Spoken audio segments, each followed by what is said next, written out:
Salut à tous, je vous retrouve pour une nouvelle vidéo sur un exposé, donc je vais me dépêcher un peu parce que j'ai pas trop le temps. Voilà, c'est parti. Les premiers reptiles sont apparus il y a environ 315 millions d'années. Les premiers reptiles étaient des dinosaures. Le premier lézard était un Ardiosaurus reptile. Ce reptile, vieux de 150 millions d'années, a laissé l'un des fossiles les plus complets de lézards à ce jour. Vol planète du lézard. Fort de plus de 5000 espèces, le lézard représente près de 2/3 des reptiles. Ils appartiennent au groupe des scamates, ceux à écailles comme les serpents. Ils englobent les geckos, les scinques, les anoles, les amphibiens semblables à des vers, les caméléons, les iguanes, ainsi que les plus gros prédateurs, varans vénéneux de monstres de guerre. Ils se nourrissent essentiellement d'insectes, parfois de plantes, mais les grandes espèces de reptiles, de petits mammifères et des oiseaux.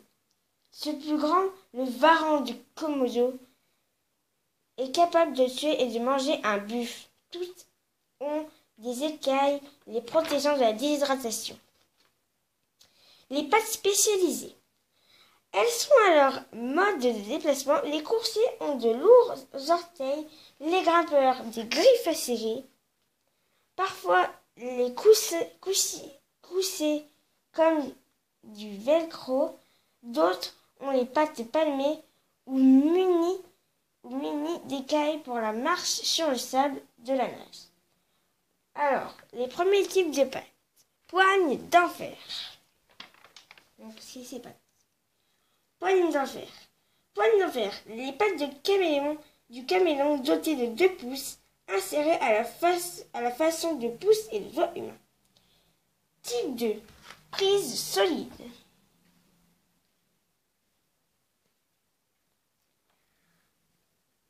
C'est ça les prises solides. Prise solide avec ses pattes pourvues de lamelles qui adhèrent à quasiment toutes les surfaces. Le gecko se déplace sur les plafonds. Le type 3, puissante griffe. Elle termine les pattes musclées des varans et leur permet d'attaquer les proies et de creuser le sol dur. La queue enfouée. Grâce à ses orteils effilés du whiptail, queue enfouée est un rapide coursier. Diversité de lézards. Il existe de gros lézards comme le dragon de Komodo, pesant plus de 55 kg, donc il peut atteindre jusqu'à 130 kg, et de muscles épais comme le caméléon pygmée, ne dépasse même pas la taille d'un dos humain. Dragon du Komodo, 3 mètres. Iguane vert, 2 mètres. Scalifoot, 45 cm, donc ça fait partie des lézards. Le gecko diurne, 22 cm. Le caméléon, 3,5 cm. Alors, les reptiles sont des animaux dits à sang-froid.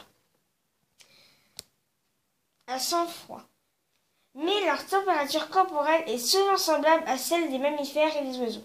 Au lieu de générer leur propre chaleur comme le font les autres animaux, les reptiles se la preuve grâce au soleil et à leur environnement. Pour l'augmenter, ils s'exposent au soleil et pour l'abaisser, ils s'en éloignent. Donc quand ils sont en hiver aussi, tous ces lézards, tous les reptiles, ils ont une glande du cerveau qui les réchauffe. Voilà. Donc j'espère que cette vidéo vous aura plu. Donc je vais vous redire les noms. Dragon de Komodo, iguane vert, gecko diurne, scalifoot, Ardiosaurus premier et le caméléon pygmée. Voilà. J'espère que cette vidéo vous aura plu et je vous dis à la prochaine. Bye.